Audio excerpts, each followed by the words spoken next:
তখন কি জঙ্গলের মধ্যে বসে আছে না? হ্যাঁ, জঙ্গলের মধ্যে।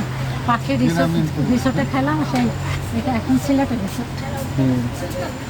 আর উপরে শ্রীমঙ্গলের resort। উপরে দেখছো উপরে লাইটিং হ্যাঁ, ভালো লাগে।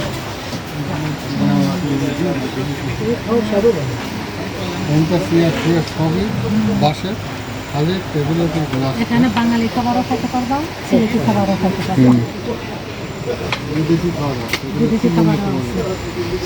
ভিতরে রান্না করতে হাঁস গরু খাসি সবই।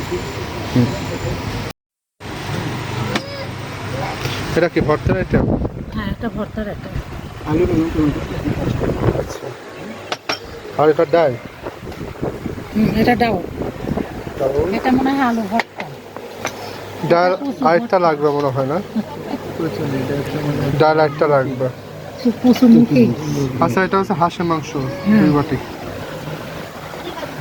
দেশি হাঁসের মাংস, আমরা যেটা দেখলাম দেশি হাঁস। আমি সব করবো। আর এখানে কচু, শুটকি, আলু ভর্তা সব আছে, টমেটো ভর্তা, তারপরে এই দুইটা কি ভর্তা, এই যেন ভর্তা খাওয়ার পরে কেমন হবে। ভর্তা আছে। ও বেগুন ভর্তা, এটা শুটকি ভর্তা।